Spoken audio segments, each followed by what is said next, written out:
I haven't forgotten about you. It's much later in the day than normal. In fact, this is my bedroom. Welcome to my bedroom. It's dark outside.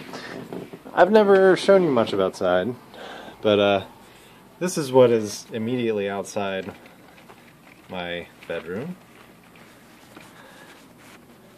It's a street. And sometimes it's too noisy, but most of the time it's fine.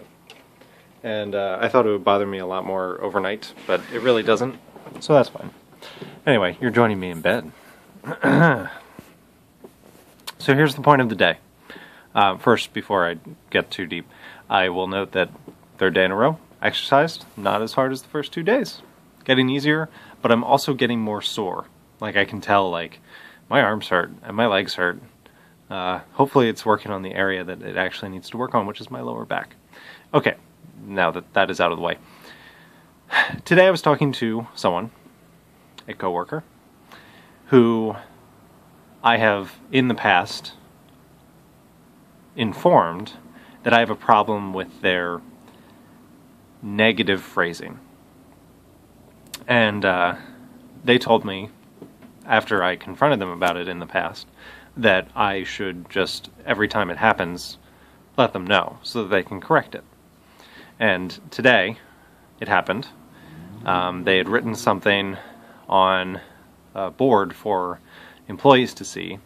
It was basically just a reminder on how to be friendly and talk to people. At my job, we pride ourselves on our customer service, and I pride myself, especially on my customer service. I feel like it is one of the strongest aspects of my job.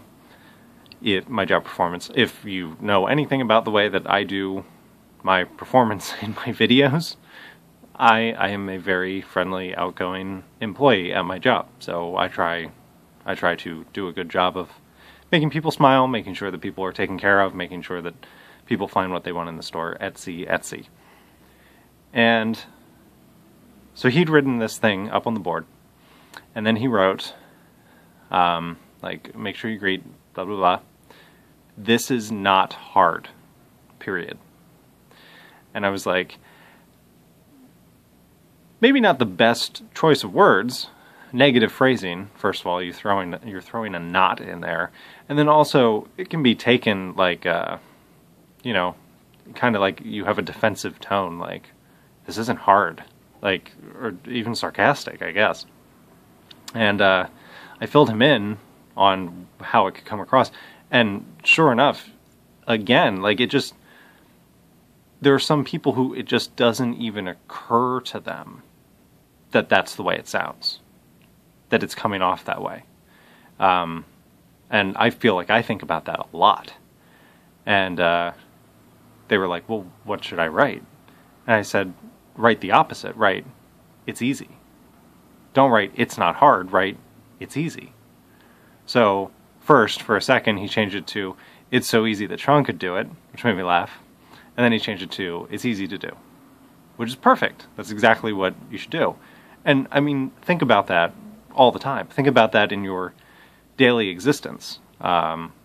Negative phrasing sets you up pessimistically. Positive phrasing sets you up optimistically. So when someone comes up to you and, say you're at your job, or your work, or whatever, school, and someone tasks you with something, instead of being a pessimist and saying, well, I don't know if I can get that done, or, boy, I don't know if I'm going to have enough time, or something, say the same thing, but use a different attitude and say, I'll see what I can do. I will try to get that done. That much of an attitude difference, it still means the same thing to you, but to the person who you're talking to, it could mean something very different. It'll let them leave that interaction with a positive feeling. And whether or not, you know, you're going to get it done isn't changed. It doesn't matter. It's the same as it was when they came up to you. But they might feel better walking away from you with an optimistic attitude. Food for thought.